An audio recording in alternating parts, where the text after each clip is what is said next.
আসছি পরবর্তী খবরে এবং এই মুহূর্তের বড় খবর, জাহাঙ্গীর খানকে বহিষ্কারের দাবি। কালীঘাটের বৈঠক থেকে বহিষ্কারের দাবি ওঠে। পুনর্ভোটের আগে ফলতা ওয়াকওভার দিল তৃণমূল। ভোটেই লড়বেন না তৃণমূল প্রার্থী জাহাঙ্গীর।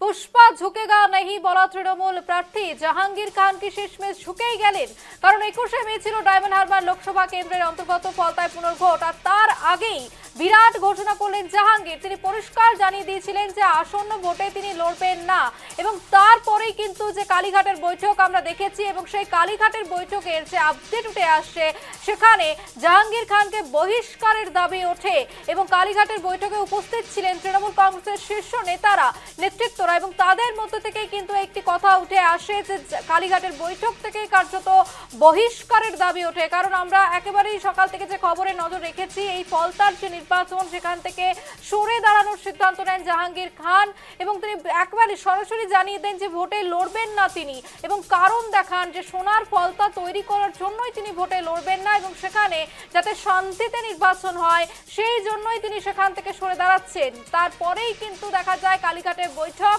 এবং সেই বৈঠকে কার্যত যে আপডেট উঠে আসছে, সেখানে এই জাহাঙ্গীর খানকে বহিষ্কারের দাবি ওঠে।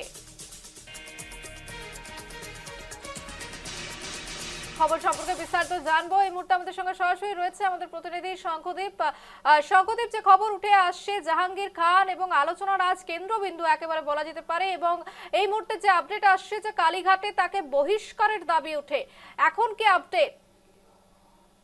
কিভাবে জাহাঙ্গীর খান ব্যাকআউট করেছে সেটা কিন্তু দলের যে শীর্ষ নেতৃত্ব তাদের যে বেশ অস্বস্তিতে রেখেছে সেটা কিন্তু এক বাক্যে স্বীকার করেই নেওয়া যায়। যদিও তৃণমূলের তরফ থেকে অফিসিয়ালি বলা হয়েছে যে এই সিদ্ধান্ত জাহাঙ্গীর খানের নিজের, এর সঙ্গে দলের মনোভাব বা যে ভাবগতি সে তার কোনো মিল নেই। কিন্তু আজকে যেটা আমরা তৃণমূল সূত্র মারফত খবর পাচ্ছি, কালীঘাটের মমতা বন্দ্যোপাধ্যায় বাসভবনে আজকে যে বৈঠকটি হয়েছে সেই বৈঠকে একাধিক বিধায়ক তারা কিন্তু জাহাঙ্গীর খানকে দল থেকে বহিষ্কার করার আওয়াজ তুলেছে। অর্থাৎ জাহাঙ্গীর খান, এই জাহাঙ্গীর খান কিন্তু অভিষেক বন্দ্যোপাধ্যায়ের অত্যন্ত ঘনিষ্ঠ একজন তৃণমূল নেতা, যাকে 2026-এ যে ফলতা কেন্দ্র থেকে টিকিট দিয়েছিল তৃণমূল কংগ্রেস। পরবর্তীকালে দেখা যায় সেই জাহাঙ্গীর খান একাধিক বিতর্কিত কারণে খবরের শিরোনামে হয়ে ওঠে। 29 তারিখ যখন ভোট সেখানে হয়, সেখানে কিন্তু জাহাঙ্গীর খানের সেই পুরনো যে দাপুটে মেজাজ, সেই দাপুটে মেজাজ দেখা যায়নি। পরবর্তীকালে 4 তারিখের পর রাজ্য জুড়ে যখন গেরুয়া ঝড়, তারপর থেকে জাহাঙ্গীর খান ফলতা ট্রাস্ট, একাধিক অভিযোগ তার বিরুদ্ধে, বুথ জ্যাম, রিগিং, বোমাবাজি, ভয় দেখানো ভোটারদের, একাধিক যে অভিযোগ, সেই ট্রাস্ট কিন্তু একেবারে ভিজে বিড়াল হয়ে গিয়েছিল।